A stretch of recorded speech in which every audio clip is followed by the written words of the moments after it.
नमस्कार। आज हम एक ऐसे जीव पर बात करेंगे जिससे शायद हम रोज डरते हैं या भगाते हैं, चूहा। हाँ, बिल्कुल। लेकिन हमारे पास कुछ कमाल के स्रोत हैं। चूहे की सीख, जिद, जुगाड़ और जुनून से जीत, और एक वॉइस ओवर स्क्रिप्ट भी। और आज हम इसी से मतलब चूहे से प्रेरणा लेने की कोशिश करेंगे। उसकी जिद, जुगाड़, जुनून, इन सब पर बात करेंगे। हाँ, ये बहुत दिलचस्प है कि कैसे इन स्रोतों में चूहे को एक एक प्रतीक की तरह इस्तेमाल किया गया है। सही कहा। शुरुआत स्रोत की एक लाइन से करते हैं जो कहती है, वो छोटा है, दुबका रहता है, अक्सर लोग उसे देखकर डरते नहीं बल्कि उसे भगाते हैं। लेकिन उस चूहे के अंदर एक ऐसी ताकत है। बिल्कुल। और वो ताकत, वो प्रवृत्तियां शायद हमारी अपनी मुश्किलों से लड़ने में काम आ सकती हैं। यही इन स्रोतों का निचोड़ है एक तरह से। हाँ, तो पहली बात जो मुझे बहुत स्ट्राइकिंग लगी वो ये कि चूहा अपने साइज को आड़े नहीं आने देता। वो छोटा है पर दिमाग तेज है, कहीं से भी निकल जाता है, दीवारों तक में रास्ते बना लेता है। सही। स्रोत कहते हैं, बड़े बनने के लिए बड़ा शरीर नहीं, बड़ा दिमाग चाहिए। ये कितनी बड़ी बात है।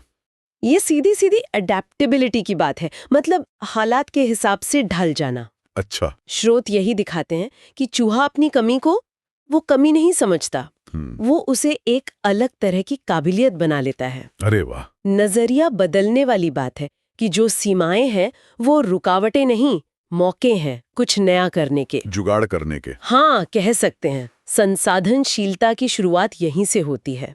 जो है उसी से काम चलाना, रास्ता निकालना। पर सिर्फ तेज दिमाग से तो काम नहीं चलता होगा ना, मतलब मेहनत भी लगती होगी। बिल्कुल। और स्रोत इसी पर आते हैं, उसकी लगातार कोशिश। हाँ। वो लाइन मुझे बहुत अच्छी लगी। वो एक बार नहीं 100 बार कोशिश करता है, बार बार गिरता है लेकिन हार नहीं मानता। कमाल है। उसका फंडा सीधा है, जहां चाह वहां राह। एक रास्ता बंद, कोई बात नहीं, दूसरा बना लो। अगर दरवाजा बंद है तो छेद बना लेंगे, ये एटीट्यूड। और ये सिर्फ जिद नहीं है, ये अंधाधुंध कोशिश नहीं है। अच्छा। स्रोत बताते हैं कि वो हर बार सीखता है, अपना तरीका बदलता है। ये हठ नहीं, ये प्रॉब्लम सॉल्विंग है। मतलब हर गलती से सीखना। हाँ। धैर्य और इटरेशन, हर बार कुछ बेहतर करना। असफलता यहाँ वो अंत नहीं है, वो तो सीखने का हिस्सा है। सही बात। और शायद इसीलिए वो इतना जुगाड़ू बन पाता है। हाँ, बिल्कुल जुड़ा हुआ ये। स्रोतों में जुगाड़ शब्द बार बार आता है। उसके पास कोई खास ताकत नहीं, पंख नहीं, फिर भी खाना ढूंढ लेता है, जाल से बच निकलता है। कैसे? वही बात। स्रोत कहते हैं वो अपनी हालत का रोना नहीं रोता, बल्कि समझदारी से रास्ता ढूंढता है। फोकस समाधान पर है, कमी पर नहीं। एग्जैक्टली। जुगाड़ से जीत होती है। और यहाँ जुगाड़ का मतलब सिर्फ काम चलाऊ हल नहीं है। अच्छा, क्या मतलब है फिर? स्रोत समझाते हैं कि ये मुश्किल हालात में रचनात्मकता है, क्रिएटिविटी। जो भी साधन हैं उनको बिल्कुल नए अनएक्सपेक्टेड तरीके से इस्तेमाल करना, ये सोच ही तो इनोवेशन है। हाँ, ये तो है। यही मानसिकता उसे वो बाधाएं पार करने में मदद करती है जो शायद हमें नामुमकिन लगें। तो ये जुगाड़, ये लगातार कोशिश, ये सब मिलकर क्या बनाते हैं? स्रोत इसे क्या कहते हैं? वो कहते हैं उसकी अटल भावना, मतलब कभी हार ना मानने वाला जज्बा। रेजिलियंस जिसे कहते हैं। हाँ, लचीलापन। आप सोचिए, चूहे को हर तरफ से खतरा है, लोग मारना चाहते हैं, पकड़ना चाहते हैं, लेकिन स्रोत कहते हैं फिर भी वो वापस आता है। हाँ, ये कमाल का लचीलापन है। ये सिर्फ ढलना नहीं है, ये चोट खाकर गिरकर फिर से उठ खड़ा होना है।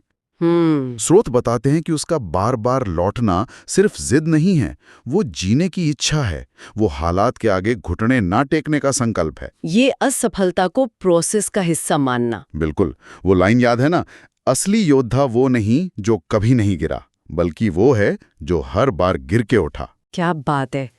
तो अगर हम सब कुछ समेटें, इन स्रोतों से मिले सबक, तो क्या है वो? मेरे ख्याल से पहली बात, साइज या सीमाओं से परे सोचना, बड़ा सोचना। हाँ। दूसरी, लगातार कोशिश, अथक प्रयास। तीसरा, मुश्किल में रचनात्मक जुगाड़ लगाना। और चौथा, वो अटल भावना, लचीलापन, हार न मानना। सही। जैसा स्रोत कहते हैं, जिसे सब तुच्छ समझते हैं मगर वो अपनी कोशिश से सबको चौंका देता है। ये बहुत पावरफुल विचार है। और अंत में शायद सोचने वाली बात यह है, जैसा स्रोत भी इशारा करते हैं, कि सिर्फ चूहे की कहानी पर रुक न जाएं। हम सोचें कि हमारी अपनी जिंदगी में कौन सी दीवारें हैं, कौन से जाल हैं? अच्छा। क्या चूहे जैसी मानसिकता अपनाने से, मतलब अपनी कमियों पर रोने के बजाय अपनी समझदारी, अपनी जिद, अपने जुगाड़ पर भरोसा करके, क्या हम उन मुश्किलों को पार कर सकते हैं? हाँ, स्रोत का वो आखिरी सवाल शायद यही सोचने पर मजबूर करता है। जिंदगी में तू क्या है ये कोई मायने नहीं रखता, तू क्या कर सकता है बस यही फर्क लाता है। सोचने वाली बात है।